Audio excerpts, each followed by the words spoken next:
नमस्कार, मैं विजय कुमार।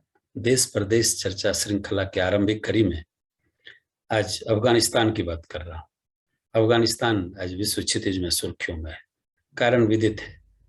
जिस रूप में मध्य अगस्त में अमेरिकी फौज की वापसी के साथ ही तालिबानी प्रभुत्व अफगानिस्तान में स्थापित हो पाया, एक सामान्य बात नहीं थी। भले ही वो वर्षों से, दशकों से इसके लिए संघर्षरत थे, लेकिन सत्तानशीन होने के क्रम में उसे तालिबानी लड़ाकुओं को, तालिबानी संगठन को किसी बड़े विरोध का, चाहे वो जनता का विरोध हो, चाहे तत्कालीन सरकार का विरोध हो, चाहे तत्कालीन फौज का विरोध हो, का सामना नहीं करना पड़ा। एक खास बात है। आज तालिबान अफगानिस्तान की वास्तविकता है। तालिबान के द्वारा अस्थायी सरकार के गठन के साथ ही शासन का काम तालिबानियों के द्वारा संभाला गया है। शासन व्यवस्था संचालित हो रही है। जहां ये तालिबान की नई सरकार दुनिया से मान्यता की उम्मीद रखता है, वहीं दुनिया के राष्ट्र वेट एंड वॉच की पॉलिसी अपनाया हुआ है। भारत ने इस संबंध में अपनी ये राय रखी है कि अफगानिस्तान की सरकार समावेशी सरकार हो, और दूसरा कि अफगानिस्तान के किसी भूभाग का उपयोग भारत विरोधी कार्रवाई में नहीं हो। आज जो अफगानिस्तान का एक दूसरा पहलू है, उसको आपके सामने में हम लाना चाहते, वह है अफगानिस्तान का गंभीर आर्थिक संकट, या स्पष्ट तौर पर कहें खाद्यान्न संकट का सवाल। अफगानिस्तान को तुरंत बड़ी मदद की जरूरत है। संयुक्त राष्ट्र संघ की एजेंसी WFP के द्वारा, CSIS के द्वारा, या ग्लोबल हंगर इंडेक्स के द्वारा जो जानकारी मिल रही है, उस जानकारी से भी विषम स्थिति अफगानिस्तान की है। खाद्यान्न का वहां गंभीर संकट है। आबादी का बड़ा हिस्सा भुखमरी के कगार पर है। 34 में से 27 प्रांत बुरी तरह खाद्यान्न संकट से ग्रस्त हैं। छोटा सा प्रयास जो तालिबानी सरकार के द्वारा किया गया है, काम के बदले में गेहूं, वह नाकाफी है। वर्ल्ड फूड प्रोग्राम के तहत यह भारत से उम्मीद की गई है कि भारत कम से कम 50 लाख टन गेहूं की आपूर्ति अफगानिस्तान को करे। भारत सरकार इसमें संजीदा है।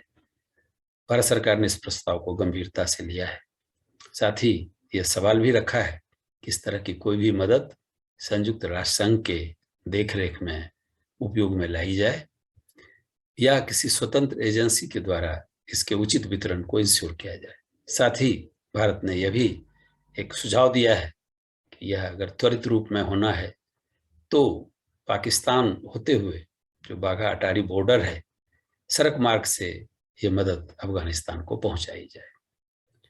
इस क्रम में पाकिस्तान की सहमति अभी बाकी है, लेकिन संयुक्त राष्ट्र संघ की हम बात करें या दुनिया के समृद्ध देशों का, जो समस्या है, जितनी समस्या की गंभीरता है, उस हिसाब से ये पहल काफी नहीं है।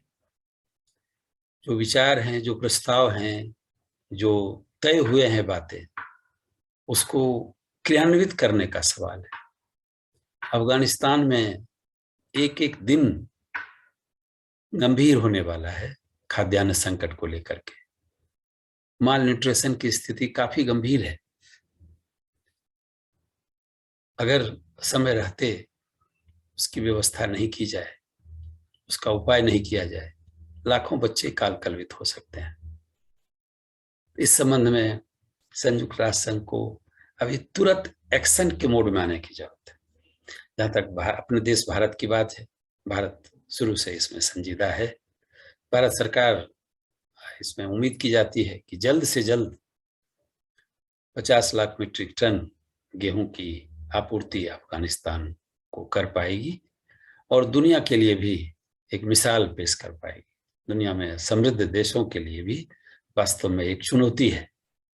अगर भारत इसमें आगे होता है, उन्हें भी इसमें बिल्कुल इस कड़ी में जुड़ना चाहिए, और दुनिया के सभी राष्ट्रों को तालिबानी सरकार, तालिबानी व्यवस्था की बिना बात सोचे, उनसे जो हमारी चिंताएं हैं, जो शिकायत हैं, वो अपनी जगह पर है, लेकिन अफगानी जनता के हित में मानवतावादी आधार पर तुरंत अफगानिस्तान की मदद की जानी चाहिए और यह मदद सरकारी तौर पर भी हो, गैर सरकारी तौर पर भी। इसको एक अभियान जैसा लेना चाहिए। इसमें बुद्धिजीवियों की भी बड़ी भूमिका हो सकती है। चिंता इस बात की है कि अगर समय रहते अफगानिस्तान की मदद नहीं की गई, खाद्यान्न के संकट से उसको उबारने के लिए प्रयास नहीं किया गया, तो कहीं अफगानिस्तान दूसरा सोमालिया नहीं हो जाए। इस वीडियो में इतना ही। अगर वीडियो आपको ठीक लगा तो आप लाइक करें, अपनी टिप्पणी जरूर लिखें। धन्यवाद।